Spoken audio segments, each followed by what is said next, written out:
Hello friends. आज हम जानते हैं कि घुटने में गैप कम होना क्या होता है। घुटने में किस किस प्रकार के जोड़ होते हैं। घुटना सिर्फ अकेला जोड़ नहीं होता, घुटने में कई प्रकार के जोड़ होते हैं।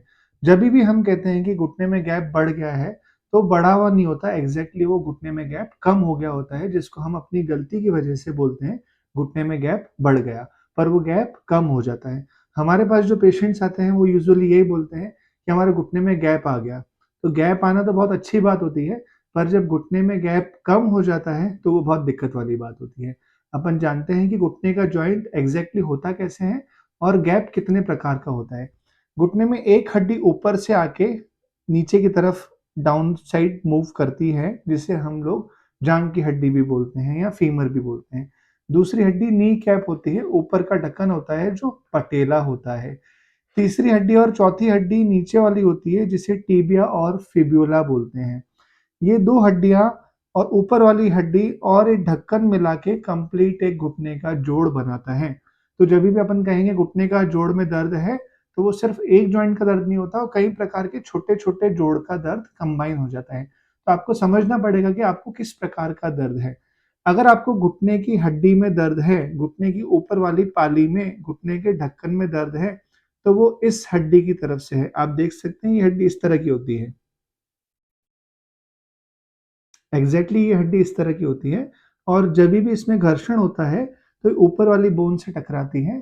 जब घर्षण में गैप कम हो जाता है, इरोजन ज्यादा हो जाता है, तो इरोजन होने की वजह से घुटने में दर्द होना चालू हो जाता है।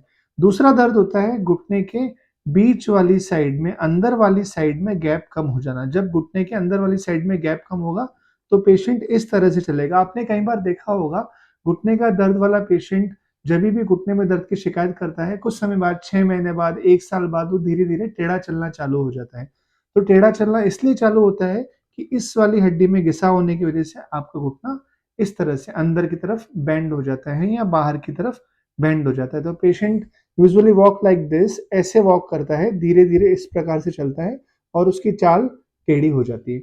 तो जब भी चाल टेढ़ी होती है, तो उसका फर्स्ट टारगेट ये है कि हमारे को घुटने की जो बीच की गद्दी है, इस प्रकार की गद्दी घुटने के बीच में होती है, घुटने की बीच की गद्दी को प्रोटेक्ट करना है, कैल्शियम का इंटेक ठीक रखना है ताकि बोन्स ठीक रहे।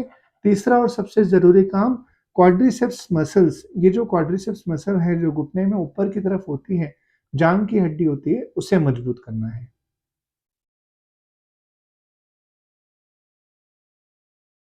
अब हम जानते हैं कि घुटने में जब गैप कम हो जाता है, तो गैप कम होने के बाद में हमें क्या करना है जिससे हम इसको ठीक कर सकें। गैप कम हो जाने का मतलब ये नहीं है कि हमने घुटने को ऐसे खींचा और वो खींचने के बाद ठीक हो गया।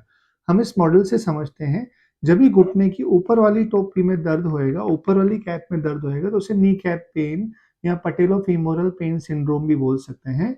जिस सिंड्रोम की वजह से बार बार जब घर्षण होएगा, घुटना बार बार जब मुड़ेगा, तो वो टोपी इससे घिसेगी। आप देख सकते हैं ये टोपी इससे घिस रही है। तो जब भी बार बार मूवमेंट होएगा तो दिक्कत आपको आएगी। जब भी एक्यूट फेज में आप चल रहे हैं, आपको नया नया दर्द हुआ है, तो आप इस चीज का ध्यान रखिए कि घुटने को बार बार नहीं मोड़ना है। दूसरी और सबसे इंपॉर्टेंट चीज, जब भी मीडियल साइड या लेटरल साइड, अंदर की तरफ या बाहर की तरफ, किसी भी तरफ घुटने में दर्द होएगा, तो उस पॉइंट को बार बार हाथ नहीं लगाना है, क्योंकि घुटने के आसपास में सॉफ्ट टिश्यूज भी होते हैं, अंदर में सॉफ्ट टिश्यूज भी होते हैं। अगर आप हाथ नहीं लगाएंगे तो धीरे धीरे ठीक हो जाएंगे। जब आप घुटने का मॉडल देख रहे हैं, तो आपको देखने से समझ में आ रहा होगा कि घुटने के बीच में ये वाले जो पार्ट हैं, ये वाले जो ब्राउन हिस्से हैं, ये सब मांसपेशी और सॉफ्ट टिश्यूज के हैं, जिसमें लिगामेंट भी आ गया, मेनिस्कस भी आ गया, और ये वाले सारा पार्ट बोनी स्ट्रक्चर है। तो घुटने में कई प्रकार के जोड़ हैं। दोस्तों, आपको घुटने का दर्द ठीक करना है तो आप एक्सरसाइज जरूर कीजिए, पर आप पहले प्रॉपर एक्सरसाइज सीख लीजिए। अगर आप गलत एक्सरसाइज करेंगे तो आपका घुटने का दर्द बढ़ भी सकता है। प्लस आपको इस चीज का ध्यान देना है कि नीचे फुटवेयर मॉडिफिकेशन, नीचे आप जो जूता पहन रहे हैं वो बिल्कुल सही होना चाहिए।